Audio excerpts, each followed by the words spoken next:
Hello, yes, que muchacho amigo. All right, and this is the fourth science of tradition video we're going into now. We're looking at water consciousness and some of the reflections of the traditional views in relationship with water.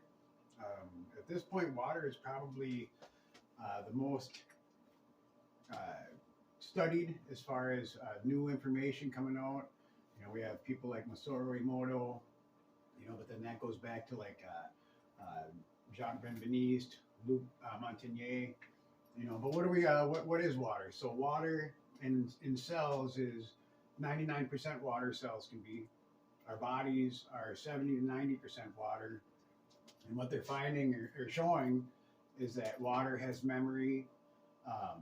It has unique physiological properties, and that there's messages, and it responds to love and intention in a measurable way, right?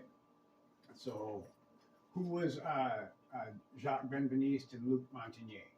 All right, Jacques Benveniste. They were studying. He was the first one to look at the studying of water's memory. All right, and he says. The water molecules somehow retained an imprint or memory of the substance, which was assumed to be the basis of homeopathic remedies' claimed efficacy. The publication of these findings sparked intense controversy. All right, so we're not just talking about water in this situation, but homeopathy and the value of it, because he was taking the memory of water and showing that, you know, homeopathy is highly valuable. You know, and that goes into the big picture of the greenhouse and you know, a garden for everybody, a greenhouse for all. You know, these things being available on a large scale. All right, Luc Montagnier. It says, in step with Benveniste, Montagnier and his paper published in a journal of which he himself was editor-in-chief, claimed that he had detected electromagnetic signals in water that had previously held viral DNA, even after the DNA had been filtered and the water repeatedly diluted. Water memory is the purported ability of water to retain a memory of a substance previously dissolved in it, even after an arbitrary number of serial dilutions.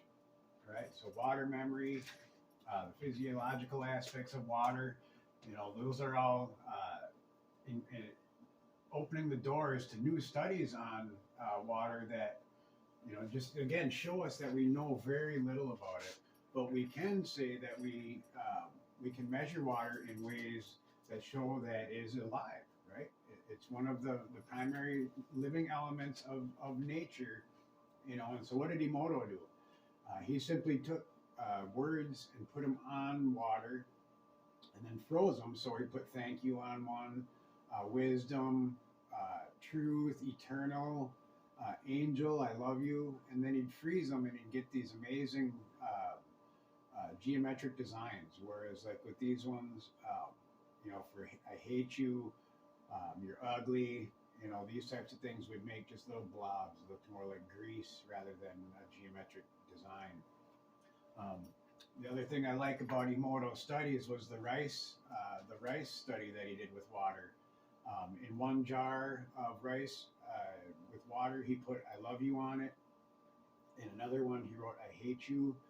And then another one he wrote, he just put nothing on it, and they ignored it. You know, so every day in Masaru's study, he would walk by the rice and say, "I love you" to one, say, "I hate you" to the other, and then just ignore the last one. You know, and so what they found with this, it reminds me of the saying that the evil of society is the indifference of good men, right?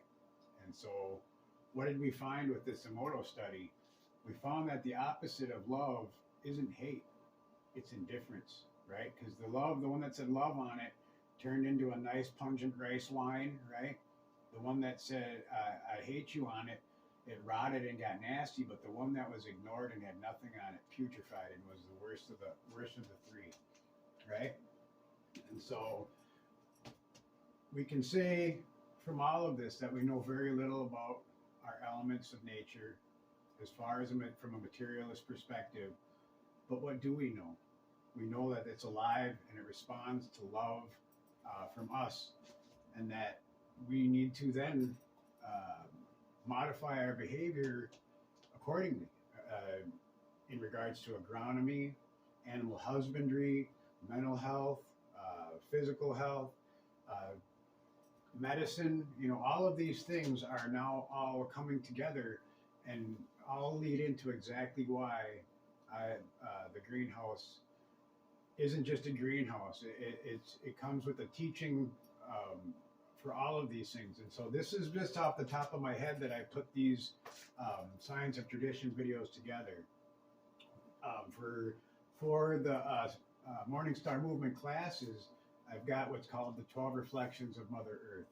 And we go into a lot deeper understanding on each one of these. It's not, some crazy, year-long thing, but each section, like I said, out of the 12 sections, there's 3 or 4 questions that guide us to ask these questions. And it allows each person to come up with their own individual understanding based on a cultural view of things. And so in culture, native culture tradition, we're not saying believe this or believe that. We're saying do this and find out how you feel about it. What does it say to you? What rings true?